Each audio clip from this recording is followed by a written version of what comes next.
we go. Oregon is going to the Final Four. The following is a Learfield presentation of the Oregon Sports Network. And Oregon is going to play in the national championship game. This is Duck Insider. We need to get community. We need this thing to be bigger than just our little circle of players and coaches. Are you kidding me? Touchdown, Oregon. With 2 seconds on the clock, he hits it! That's the bigger picture in this thing, allowing the community to celebrate the hard work, blue-collar mentality this group brings to the table. And the Ducks have won it. The Ducks have won. We get to struggle together, and we get to have joy together. Dante will dribble it out. The Ducks are Pac-12 tournament champions. I am so proud right now to be the head coach at Oregon. Oregon's a Fiesta Bowl champion in a 12-win season. This is Duck Insider on the Oregon Sports Network from Learfield, presented by OnPoint Community Credit Union. People are the point. Now let's go live to the Country Financial Studio to talk Oregon Duck Athletics. It's a Thursday Duck Insider Night. Uretsky, Jerry Allen with you. Back-to-back days between us two hosting. Boy, you smell good today. What is it? It's not me. It's the food over there in the corner, Jerry. Yeah. Okay, we'll get to that. We'll get to that. We got the poutine. But we'll get to that later on. All right. Jerry's excited. He hasn't had poutine yet. We talked about it last Friday, and, you know, the photo looked so good. And it smells really good. And it sounded really good based on just reading the ingredients that I decided to go out of my way today, buy us both lunch, and we're going to have it here today, later on in the show. So stay tuned for that. Got a great show. We're going to have a couple of Oregon baseball student athletes that spoke to the media on Monday right after the announcement of where the regional was going to be. We're going to play some of those interviews. Ryan Milano and I talked earlier today. Milano Cookie, he's already down there in Santa Barbara.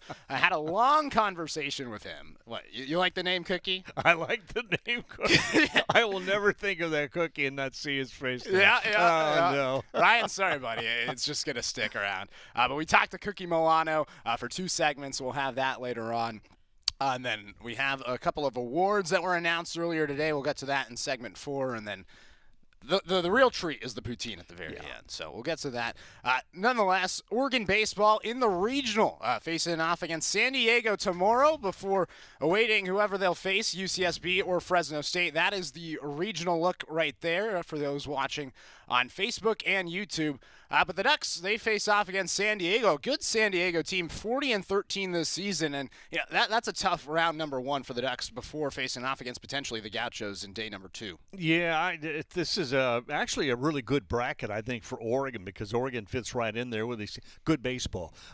Pitching early is going to be a key because I think Oregon is in a conference and a level that they've got a staff that can last longer in tournaments like this. So it's critical, I think, to get number 1, certainly game 2 out of the way. Absolutely. And, this is a really hot San Diego team. They've been really getting some wins. Today, just looking up some of their stats to see what they do, they have won 29 of their last 32 games. Yeah, 29 of 32. That's 90% in the last 2 months. So to say that they are in a rhythm and a roll is an understatement. So you got to chop them early. Get to them early. Take away that feeling of that rhythm. San Diego 40-13 this season. The Ducks will face off against the Toreros tomorrow, Friday at noon. 11:45 pregame show. Ryan Milano is going to have the call on the Oregon Sports Network, and then the game's going to be on ESPNU. So that's where you can find the game. And then if Oregon wins, then they'll advance to Saturday, play at 7 o'clock. But if they lose, then Saturday they'll play at 1 o'clock. Overall, a pretty good region. And it's a good thing, though, that the Ducks are back on the West Coast. Yeah, I mean, I've been with the team when they've had to travel in a regional and getting on an airplane and going to 2 or 3 hour different time zone. That first year we did that with George Horton's second team, I think, second year. Went all the way back to Connecticut. Played really well the first couple of ball games, but then just ran out of steam. You're in the same time zone. You go to bed at the right time. You get up at the right time. You've been to San Diego. Most of these guys have played down there, so this is kind of like a conference game in the regular season. Yeah, and Santa Barbara, not the worst place to be this time of year. Oh, no, not at all. No, SoCal is a very nice place to be. No, absolutely. Santa Barbara, a great location and a good regional for the Ducks. 3 conference winners, though. UCSB won their conference. Fresno State won the Mountain West, and San Diego, they won the WCC. A couple of really big wins this season for San Diego. You and I were talking about it beforehand. They had to beat Portland twice and Gonzaga once in the tournament. They lost some games against Portland in the earlier portion of the season, but they got them back at the end of the year. They had a win against Dallas Baptist, who's hosting a regional. I mean, this is a good San Diego team. A lot of wins on their resume, and it's a tough first-round game. But like you said earlier, it feels like Oregon's starting to play some of their best baseball. Yeah, I think they are. I feel like the last month and a half, they've gotten into a little bit of a rhythm. They overcame some of the injuries they had earlier in the season, got things kind of back in track, and got a little continuity going. So I feel good about that.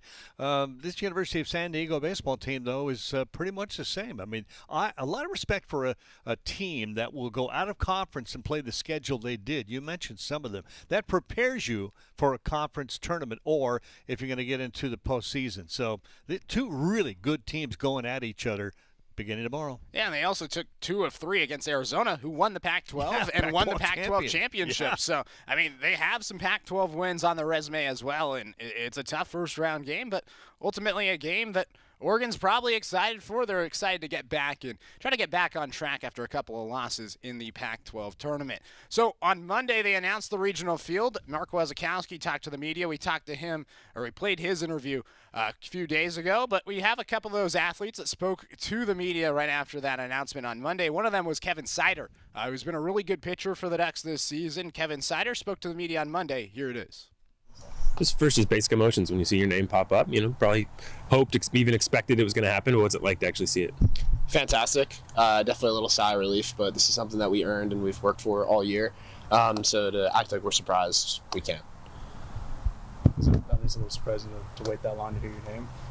Yeah, a little nerve-wracking maybe, but we had all the confidence and the faith in the world considering our resume, and we're really looking forward to the opportunity just to compete. To compete against a team that you faced previously in the season. I asked this to Bryce, but are you going to go back and look on that series that you guys had, or kind of swipe that and look at new scouting reports, new things? I think it's got to be a mix of both. So obviously learn from mistakes or learn from your successes is kind of the measure of a strong competitor. So we're definitely going to do that. But you also can't forget about the other teams. So it can only if we're going to play Santa Barbara once or twice, I don't really know what the future holds.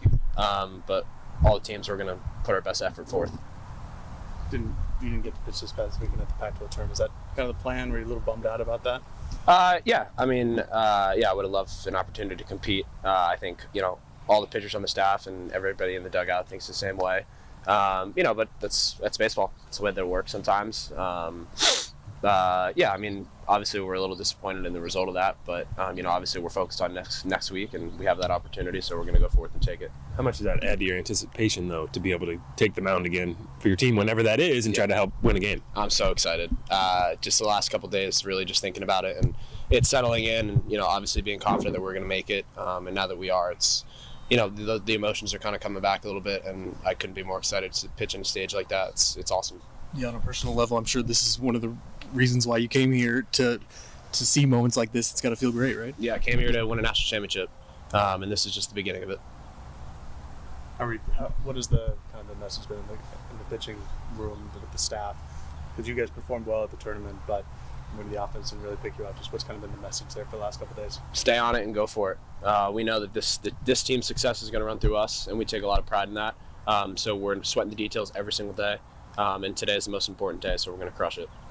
Love to hear that. Kevin Sider this season, 7-4 the record, 73 strikeouts in under 73 innings pitched, 72 2/3 to be exact. Really good starting pitcher for the Ducks, a good addition to this year's team. And Jerry, pitching's just so meaningful in the postseason. Well, it really is. You cannot make mistakes. I think you get to the postseason, you're going to be playing against teams that are very, very good that really limit their mistakes. So I know in that Pac-12 tournament, a couple of walks, a base hit, that was a big game there. The win-aided home run earlier, nothing you can do about that. But limit your mistakes. So no base on balls, or very few base on balls. Error-free baseball. Make smart decisions. And you're good enough if you're an Oregon team, if you don't beat yourself. We've said this about the football team and basketball team so many times. Don't beat yourself. You're the better team. You should be able to win this game. So limit mistakes. Absolutely. And, pitching's important, but also scoring runs is important. Oregon had some good innings from their pitchers in the Pac-12 tournament. They just finished with 2 runs in each game. I think one guy that needs to get the offense going, and he's done it throughout the season, is Bryce Betcher. He also spoke to the media on Monday, but Betcher this season, 11 home runs, 7 doubles, and it's good to see a local kid from Eugene, Oregon out there contributing for this team. Somebody with emotion, energy, his leadership. And he didn't have to say, I'm a leader. Guys just see the way he plays, and they want to play like that. I love Bryce Betcher. Obviously, two-way player, football, baseball. I mean, he can really do it all. What can't he do? Do you know?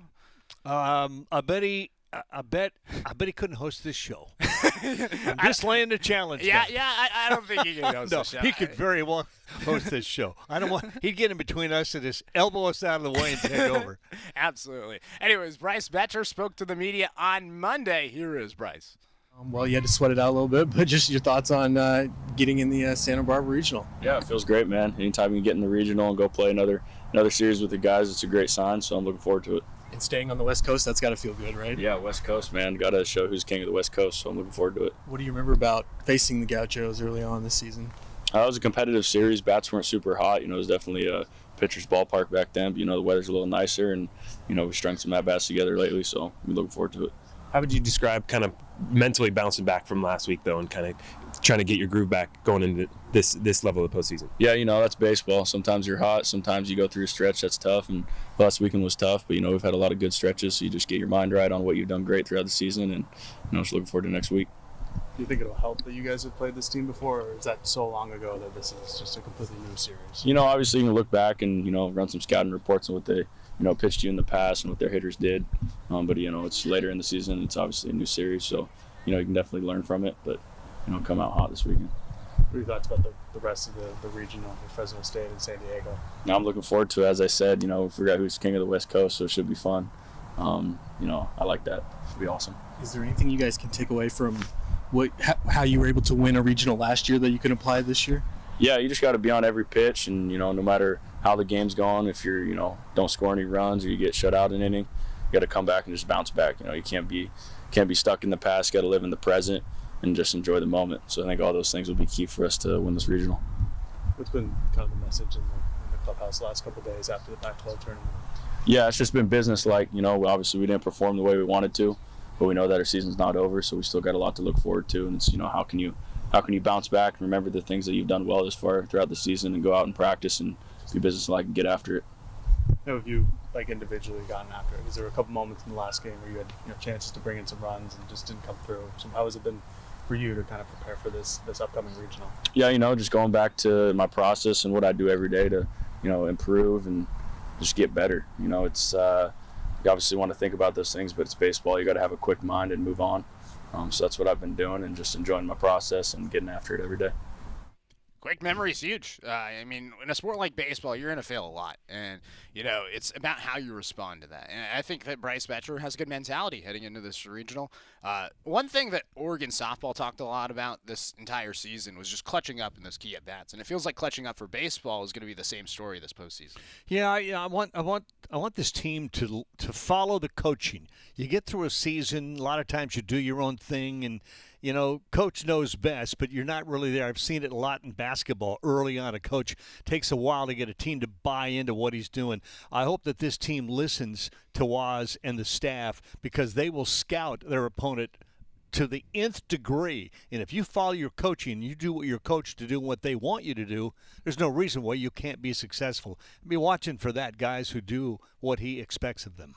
Oregon baseball taking on San Diego tomorrow noon on ESPNU. Ryan Milano will have the pregame at 11:45 on the Oregon Sports Network. Tune in throughout the weekend, and hopefully the Ducks come away with a victory tomorrow. They're the 3 seed against the 2-seeded San Diego team, but if they win, then they go to Saturday in the winner's bracket, win then, and then you're all of a sudden in Sunday, and all you got to do is win one game. So, hopefully things go Oregon's way, and it's a different story than that Pac-12 tournament. Quick timeout. When we come back, we'll talk with the voice of Oregon baseball, Ryan Milano, here on the Oregon Sports Network from Learfield. As a local community credit union founded by teachers, OnPoint is committed to supporting the students and faculty at the University of Oregon. And on game day, we're right there with you, on the field, in the bleachers, and in the classrooms. Drop by our local branch today and discover the many ways OnPoint can help support your financial well-being. OnPoint Community Credit Union. People are the point. Federally insured by NCAA. Equal housing opportunity. Hey Duck fans, we're all about protecting our home turf here in Eugene. You should do the same for your home with Country Financial Insurance. Most home insurance doesn't account for inflation, but with Country Financial, yours can. If something happens to your home, make sure you can rebuild the same house in the same place. Call a local representative or 866-COUNTRY and get a solid defense for your home. Home insurance policies issued by Country Mutual Insurance Company, Country Casualty Insurance Company, or Country Preferred Insurance Company, Bloomington, Illinois. Property must meet age and condition requirements, which vary by state. Don't go anywhere. Duck Insider continues after these messages on the Oregon Sports Network from Learfield. Wouldn't it be great if life came with a remote control? You know, you could hit pause when you needed to, or hit rewind, like that time you knocked down that wasp's nest. Well, life doesn't always give you time to change the outcome, but prediabetes does. With early diagnosis and a few healthy changes, you can stop prediabetes before it leads to type 2 diabetes. To learn your risk, take the 1-minute test today at doihaveprediabetes.org. Brought to you by the Ad Council and its prediabetes awareness partners. When might you be buzzed? When you suddenly love everything. You guys, I love this song. I love these nachos. I love our kickball league. Ugh! I love this guy. What's your name? You know what I'd love? A ride when it's time to head out. If you see a buzzed warning sign, call for a ride when it's time to go home. Buzz driving is drunk driving. A message from NHTSA and the Ad Council. I love your car. Is this real leather?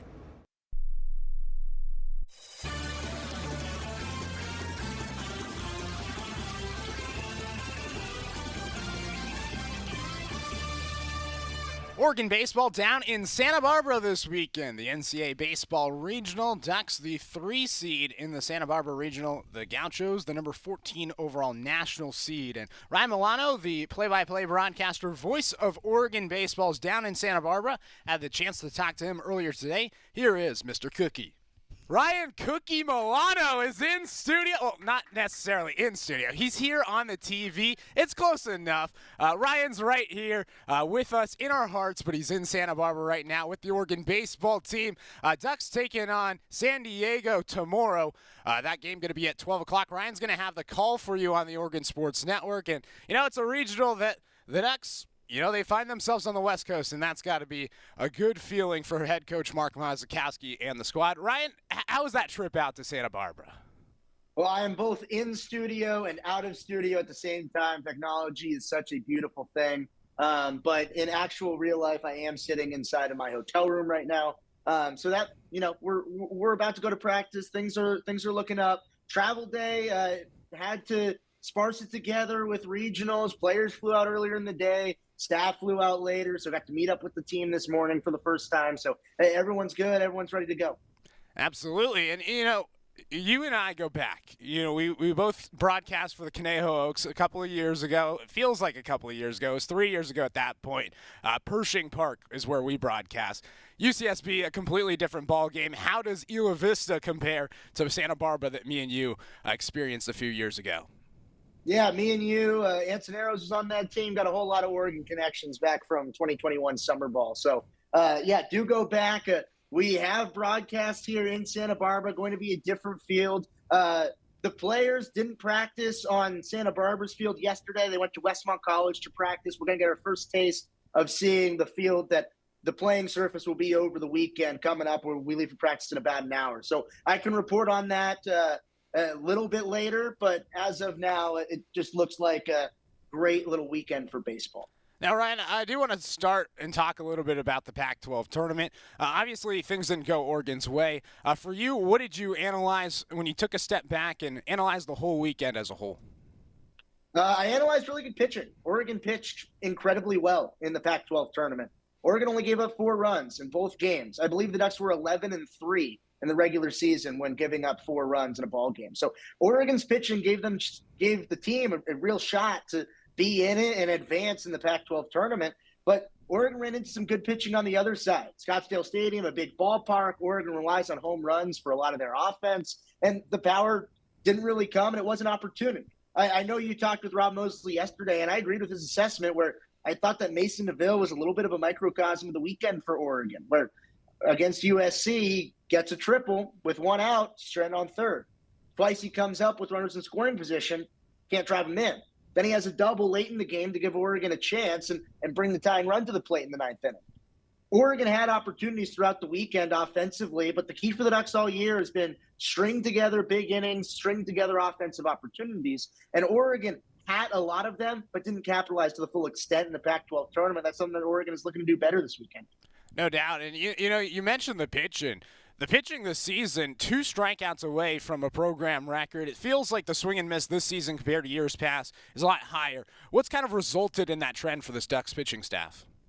Well, a few things. First of which is really consistent starting pitching. When you got R.J. Gordon, Grayson Grinsell, Kevin Sider, and they're able to give you a consistent 6, which it's felt like they've been able to go 6 innings pretty much every time they've towed the rubber. Then you throw in a Brock Moore into the mix, who's obviously a huge strikeout threat when he's on the bump. Now you can stretch him out into a starting role. He's on the bump for more innings. And that's going to lead to the strikeouts. But when you look at Oregon's top 20 in the country at fewest hits allowed per 9. Oregon doesn't give up a lot of hits. And so for the Ducks, they miss barrels, they trust their defense, and when you're starting ahead in counts, it makes it really advantageous to get those strikeout scenarios. When Oregon's run into trouble, it's been when they've walked batters, hit batters, given up the free pass, and if Oregon can continue to get ahead in counts and attack batters, it does wonders for that strikeout number you mentioned, but also to hold opponents, that opposing batting average down like it has been all year long, and it's been Oregon's strength on the hill. Now, you mentioned Brock Moore. Got his first start in the Pac-12 tournament. What did you see from him in his first start, and what do you expect his role to be in this NCAA regional? Yeah, I think Brock had a really strong start. I asked Coach Wachikowski about that after his start on, Thursday last week in the first game. But I thought he did a pretty good job. He didn't really stretch out as far as the usual weekend starters, but that hasn't been really what he's been tabbed to do. He gave a strong 4 innings to start off the ball game and struck out 7 in that outing. Brock Moore is someone who will give you some efficiency on the hill, and he is that big strikeout threat because he can ramp it up there. He can also throw 3 pitches for strikes. He has strong off-speed stuff that he's been able to develop through his time this season at Oregon. And now he's a legitimate, dangerous threat to throw 3 pitches for strikes, get ahead in counts, and it's a batter you're just guessing. Absolutely. I mean, we saw it against Oregon State. They 8 strikeouts consecutively. I mean, that was a heck of a performance. Now, when you take a bigger picture look at this Oregon team, you have 9 players named to the All-Pac-12 team. Depth is big on this team, and Rob and I talked a little bit about it yesterday. There's not really a ton of standouts, but it's just a big depth team. How big is depth when you head into the postseason play, and who are some of those depth players that you expect to probably contribute here in this regional? First off, I voiced this on the broadcast during the Pac-12 tournament. I don't want to harp on it too much, but I don't know how the Ducks, who were a game out of first place in the Pac-12 conference, only have 1 All-Pac-12 first-teamer. It doesn't make sense to me. Maddox Maloney, great freshman season, only played half the year and was so productive in that half the year that he's the only Oregon first-teamer. I just felt like there were a whole lot of Ducks that should have been in consideration to be first team, and obviously they were. 8 honorable mentions for Oregon. You're right. It does showcase a ton of depth for the Ducks, but really any of those 8, especially a guy like Bradley Mullen in the back end of the bullpen who has an ERA sub-2 all year long, like I find it hard to not see that guy as an All-Pac-12 first-teamer, but you're absolutely right. It showcases a ton of depth in the lineup. It showcases a ton of depth as the pitching staff. And when you look at Oregon's top-end talent, there are a lot of all-conference caliber guys up and down the lineup and up and down the pitching staff. Now, you mentioned Maddox Maloney, obviously phenomenal second half of the season once he got healthy. How did you think he handled himself in the Pac-12 tournament, and what do you expect from him heading into this regional as a young freshman? Well, I saw in the Pac-12 tournament exactly what I saw from Maddox the week before and exactly what I saw from Maddox the first game he played. It's a lot of poise, a lot of composure. He is one of the most mature freshmen I think that I've ever met. He's someone who's always so thoughtful when talking to me. He always is direct, straight to the point, but yet always has the right thing to say. And that's how he approaches baseball. It's how he approaches his play in the box. When he is up to bat, it never feels like the moment's too big for him. And he has come through time and time and time again in clutch situation after clutch situation. There's a reason why he's been slotted in the middle of Oregon's order really ever since he got back and healthy. He has been a consistent bat for the Ducks that has continued to come up in opportune moments and continue to provide and continue to be a strong, consistent piece for Oregon. And, he has double-digit home runs this year. He's got some power in that bat, too, and his batting average is up near 350. He can really do it all at the plate, and he is a composed freshman. He certainly doesn't look like a freshman, at least the way that he plays. Ryan, oh, he's strong. He is strong. Don't get it twisted. That guy, he gets in the weight room. He is not a freshman in terms of how he approaches the weight room and the preparation. That guy has muscles.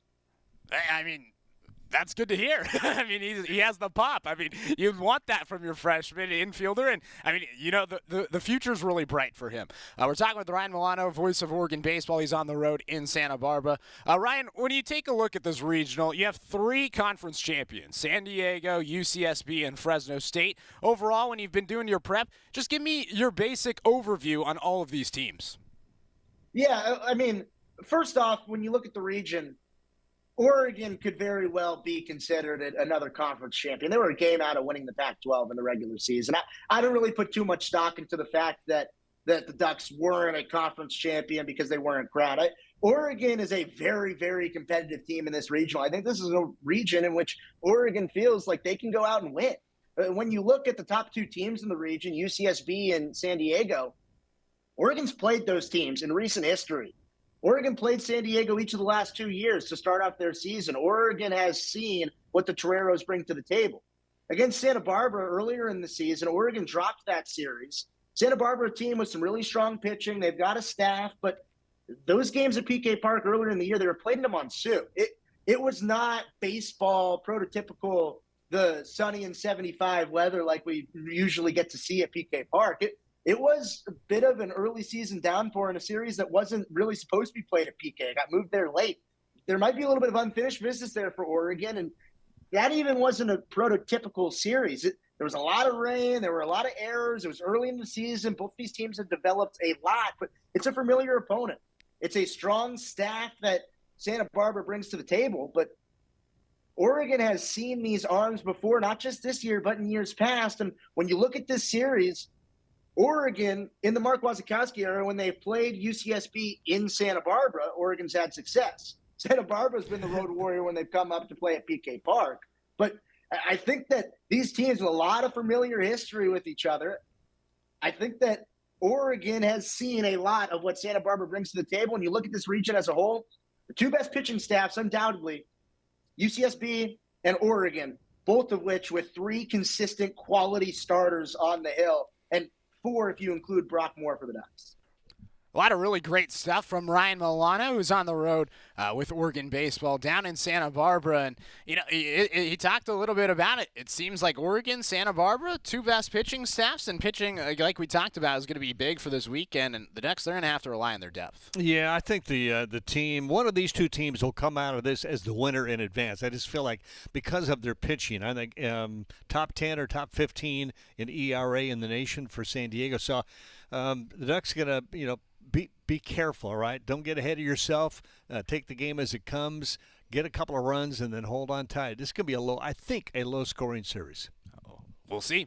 It starts with San Diego tomorrow, noon, and then again, 11:45. Ryan Milano has the pregame on the Oregon Sports Network. Another timeout, and when we return, we'll have part number 2 of that conversation with Mr. Milano here on the Oregon Sports Network from Learfield. Summer's here, and with a new Toyota, you can make the most out of summer with all your friends. Most of my friends happen to be 4-legged. Your summer starts here, but it all ends June 3rd. Toyota, let's go places. Dealer inventory may vary. See your participating Toyota dealer for details. As a local community credit union founded by teachers, OnPoint is committed to supporting the students and faculty at the University of Oregon. And on game day, we're right there with you, on the field, in the bleachers, and in the classrooms. Drop by our local branch today and discover the many ways OnPoint can help support your financial well-being. OnPoint Community Credit Union. People are the point. Federally insured by NCAA. Equal housing opportunity. Summer's here, and with a new Toyota, you can make the most out of summer with all your friends. Most of my friends happen to be 4-legged. Your summer starts here, but it all ends June 3rd. Toyota, let's go places. Dealer inventory may vary. See your participating Toyota dealer for details. Duck Insider continues after this timeout on the Oregon Sports Network from Learfield. When you're high, you feel different. You think different, you talk different, you draw different, you listen to music different, but you probably knew that. Problem is, you also drive different, and not in a good way. That's why driving high is illegal everywhere. So if you're high, just don't drive. Make a plan to get a sober ride. Because if you feel different, you drive different. Brought to you by NHTSA and the Ad Council. Sometimes I just cannot believe all the storms we've gone through here. I can only hope that we'll be able to leave this house to you one day, baby. You're our legacy. Planning for these disasters will make sure we're safe, and is the best way to protect that legacy. Protect your legacy. Visit ready.gov/plan for the tools and tips you need to start your emergency preparedness plan today. Brought to you by FEMA and the Ad Council.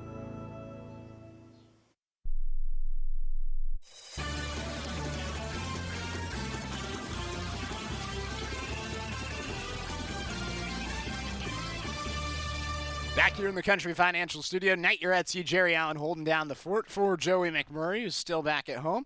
Had a new kid, and, we wish him the best in this meantime. Happy to be here. Part number 2 with Ryan Milano here on the Oregon Sports Network from Learfield.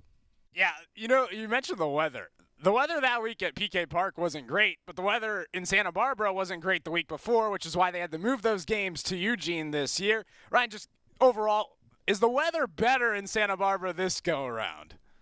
The weather is better. It is overcast right now, but according to the weather report, which, you can never trust those, but according to the weather report, it's supposed to be either overcast or sunny the whole weekend and right in between 60 to 70 degrees.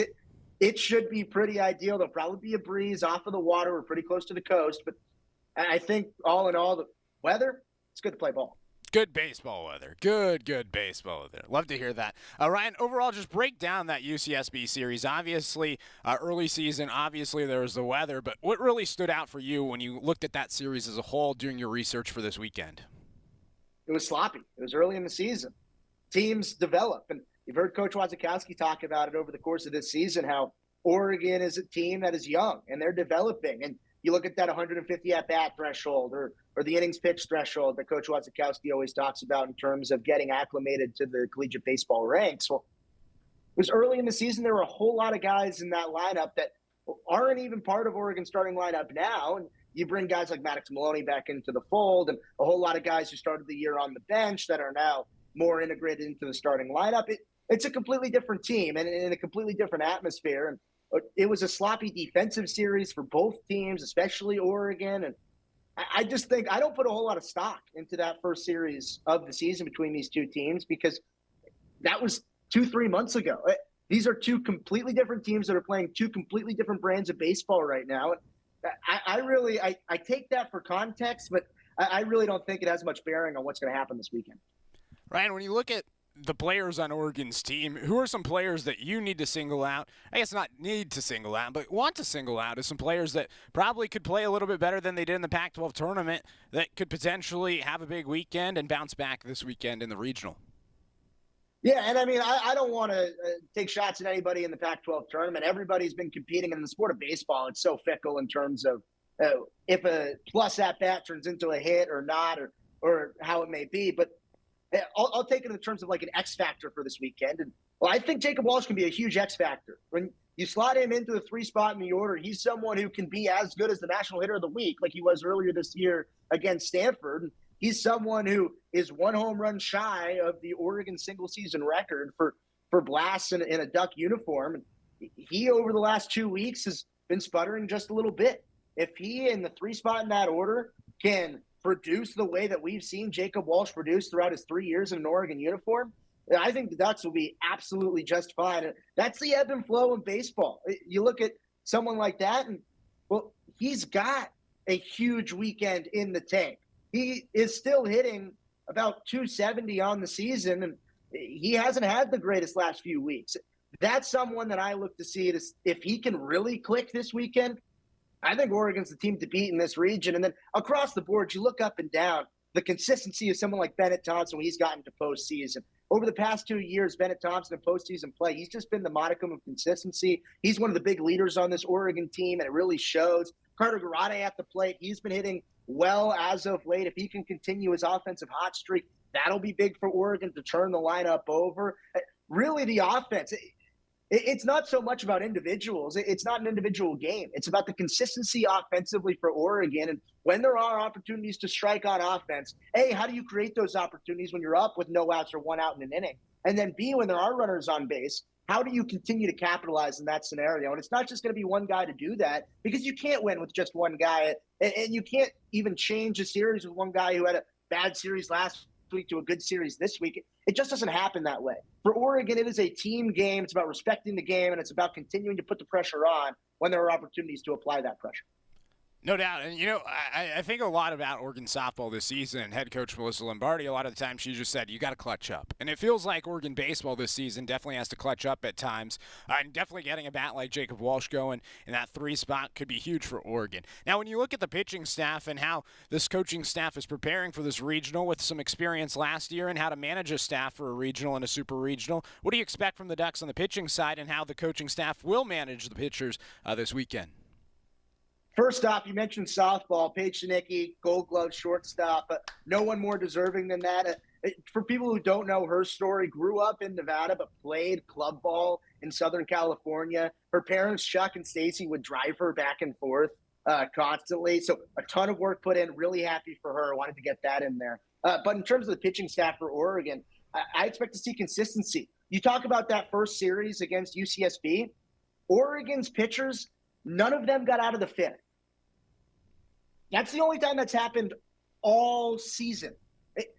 It was a lot of extenuating circumstances that led to that scenario. Oregon, in terms of their starting staff this year, especially throughout conference play, you basically pencil in 6 innings and 2 earned runs for these Ducks over the past few weeks, because that's just been what the consistency has been from R.J. Gordon to Grayson Grinsell to Kevin Sider. And those are what gives you chances to win. You look at the back end of the bullpen, you've got guys like Bradley Mullen, you got Logan Mercado, Ryan Featherston back there.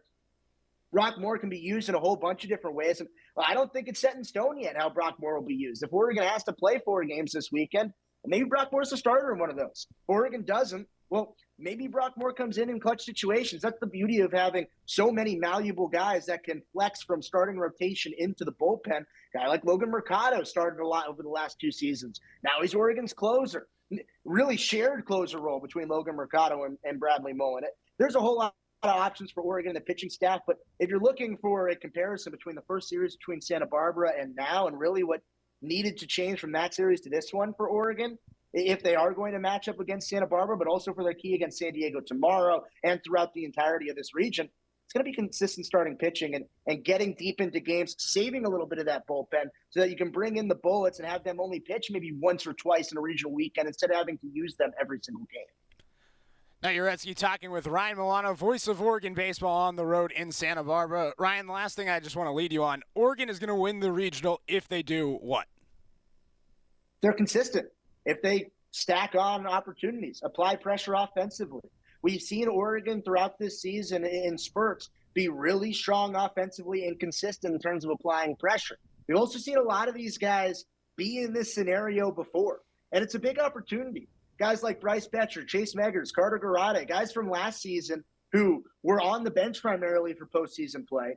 Now they're starting. Now it's their opportunity. They saw guys like Sabine Ceballos and Colby Shade and Tanner Smith and Riku Nishida, and the list goes on and on and on. They saw those guys have postseason success last year, and they saw what it took to win a regional. They were on those teams. Now it's the opportunity for guys like that who were on the bench last year now into the starting lineup. Well, how are they going to take advantage of those opportunities? Is it their moment this year? And then also for guys like Jacob Walsh and Drew Smith and Bennett Thompson, guys who were part of the lineup last year. Now, how are they going to take that step into – we were in the lineup and we contributed to a regional team. We contributed to a regional win on the road last year. We know what it takes to do it again. Seeing that kind of increased control and that increased leadership is going to be really big for Oregon. And then, like I said before, the pitching staff. It's got to be consistent from the starting pitching. If you get leads early, you're going to have more success. You're going to be able to utilize your bullpen in a facet where you can get into that winner's region. It's always easier when you get to postseason play to win the first one, get into the winner's bracket, and move across the entirety of the bracket to end up taking down a region. Well, Ryan, thank you so much for taking the time to talk to us today. Enjoy Santa Barbara. Enjoy the weather. If you get a chance, go to McConnell's Ice Cream. Good Santa Barbara ice cream place. So good note for you. That is a great tip. Yeah. I will certainly employ. Yeah, absolutely. Awesome. Well, Ryan, take care. Have a good call this weekend.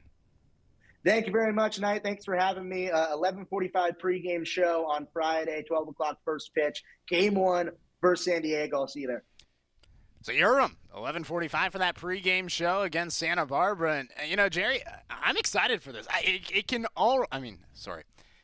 It can't be Friday fast enough. That's what I was trying to say. I got you. But Cookie's into it. I mean, he was really excited. I mean, the name's going to stick. I'm going to use it every single time, too. I'm looking at a stat here, and he talked about being consistent. Both of these teams are really going to have to pick and choose what they do. Stolen bases. This is amazing how close these two teams are.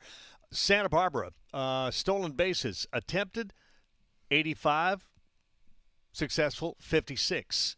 Opponents attempted only 29, successful only 15. Oregon, stolen bases attempted 73, 53 times successful, against 33 attempts, only 16 successful. Those are almost mirrors. So that tells me that base hits and runners are going to be a premium because neither one of these teams have allowed runners to get on and then advance very often or very efficiently. So who gets that advantage is going to be big. Not only that, but with the way that Oregon plays, you got to think that small ball could be a factor. Oh, definitely. There's no doubt about it. I mean, we talked earlier, I think last week, about back in the days of George Horton, their small ball. Well, Waz now has got a team that can play both big or small. Another timeout, and when we come back, we'll give you the rundown about all the awards that were announced over the past couple of days here on the Oregon Sports Network from Learfield. Summer's here, and with a new Toyota, you can make the most out of summer with all your friends.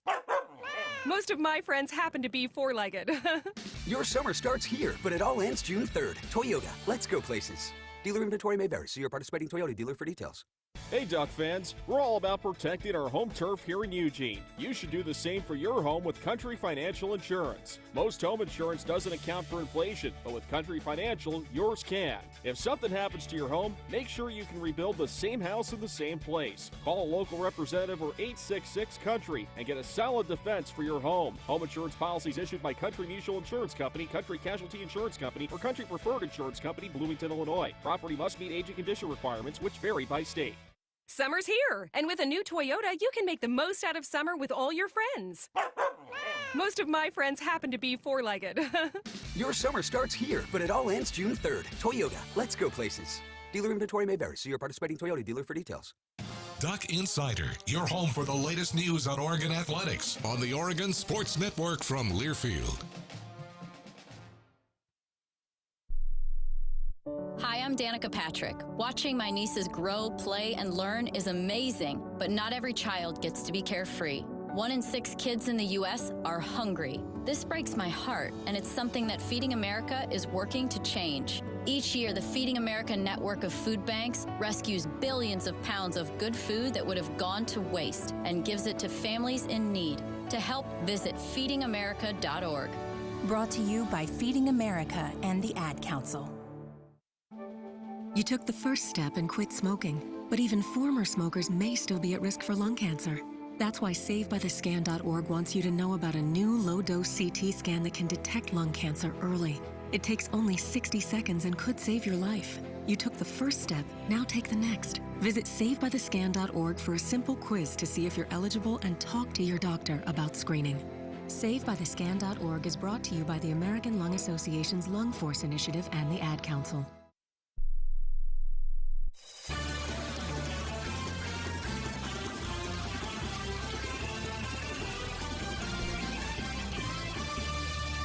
Back here in the Country Financial Studio, Nat Uretzi, Jerry Allen with you this afternoon. And earlier today, Paige Sinicki, who you heard Ryan Milano mention, was named a Gold Glove Award recipient. congratulations to Paige Sinicki for winning the Gold Glove. First Oregon softball player ever to win a Gold Glove. Exciting stuff for her. And, the Go Ducks team did a great job compiling a video really just showcasing what it means to be a shortstop and what it means to Paige Sinicki. And here is that video.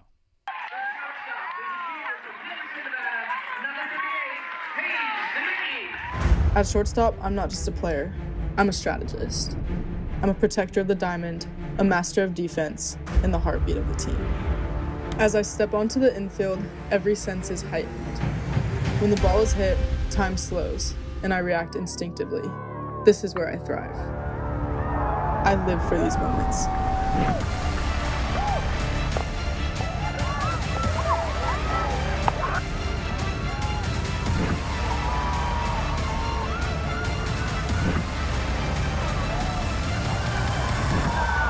When the game is on the line, I embrace the pressure. Every play matters. That's the 2024 Pac-12 Co-Defensive Player of the Year, Paige Sinicki. Congratulations, Paige. She was the top fielding shortstop in the Pac-12 with a .975 fielding percentage this season. That's really good for a softball shortstop. Third in the conference with 105 assists. Only made 5 errors on the entire season, 184 chances. And, at the shortstop position, the ball's hit your way quite frequently, and, she's one of the best to do it defensively.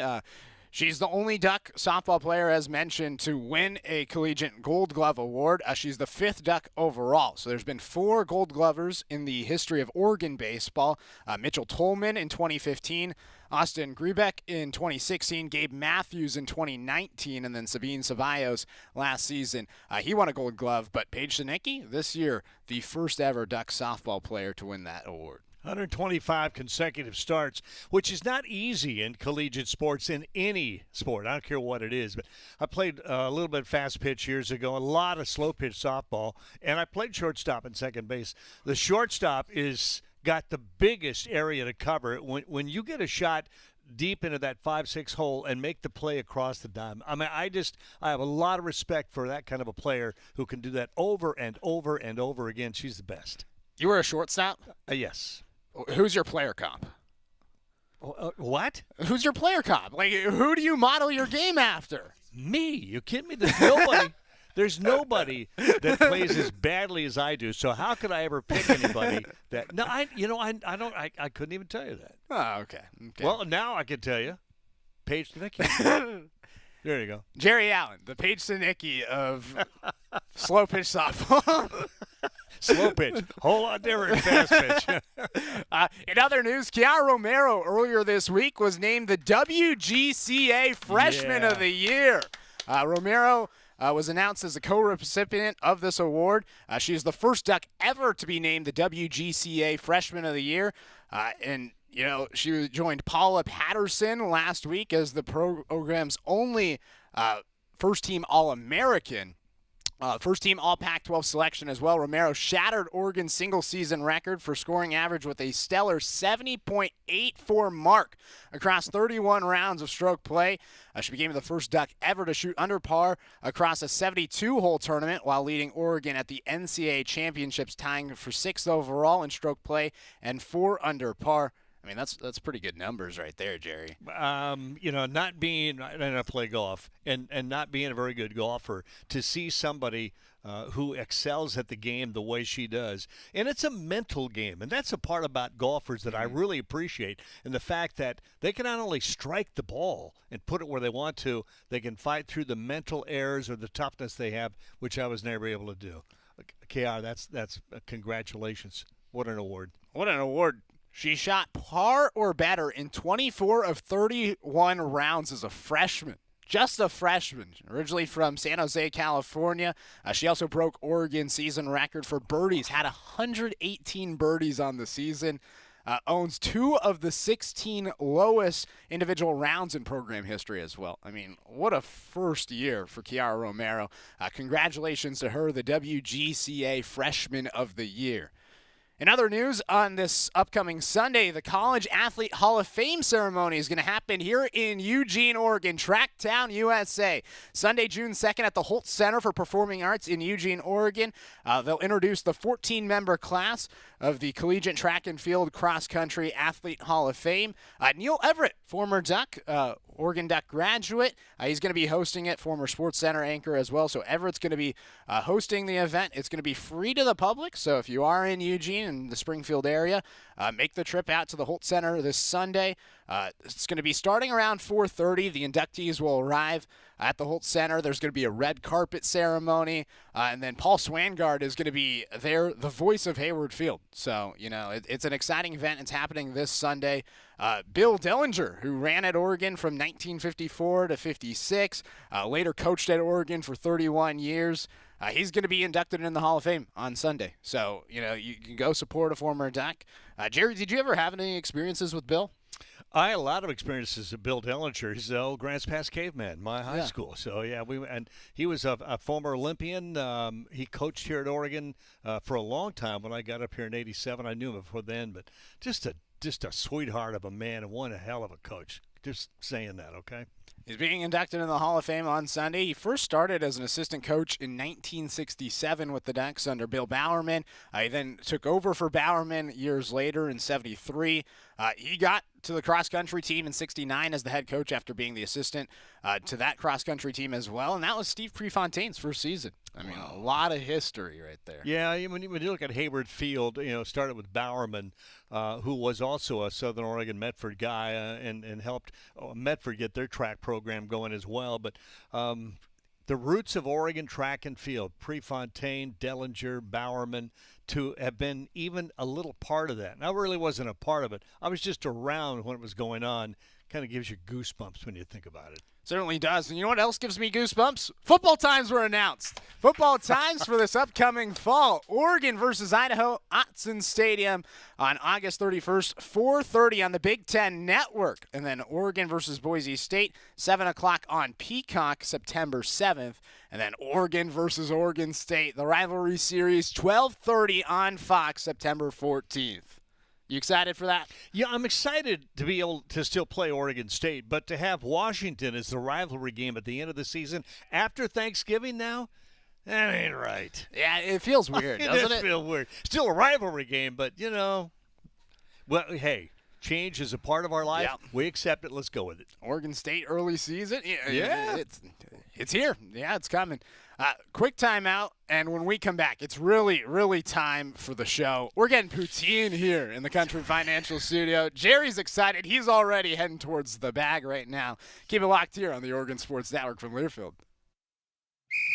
As a local community credit union founded by teachers, OnPoint is committed to supporting the students and faculty at the University of Oregon.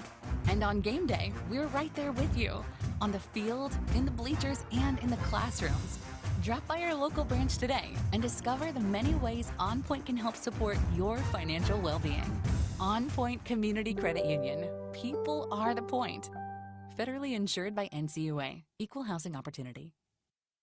At Shadow Hills Country Club, we're more than just an award-winning golf course and practice facility. Our events team offers all-inclusive event pricing that allows us to take care of all the details while you enjoy your event. Our indoor and outdoor venues offer you a wide variety of fully staffed options that put the focus on you. From weddings to business and social events, at Shadow Hills Country Club Events Center, you get the benefits of a resort atmosphere and amenities in a peaceful country setting, just minutes from downtown Eugene. Call for a tour today or visit shadowhillsevents.com. This is Duck Insider. Duck Insider on the Oregon Sports Network from Learfield. My simple solution to the problem was remove people from the scene and help them feel safer. In response to attacks against Asian Americans, Maddie Park raised over $250,000 to donate cab rides to the Asian community. There is so much more work to be done. We really need to come together and tackle this issue as a community. Support the Asian community. Learn how at lovehasnolabels.com. Brought to you by Love Has No Labels and the Ad Council. Put your phone on D&D. That means that do not disturb when you're driving. And when you're going from point A to B, I need you to stay safe, please, so always sing with me. So put your phone on D&D. That means that do not disturb when you're driving. And when you're going from point A to B, I need you to stay safe, please, so always remember this beat. Don't drive distracted. A message brought to you by the National Highway Traffic Safety Administration, Project Yellow Light, and the Ad Council.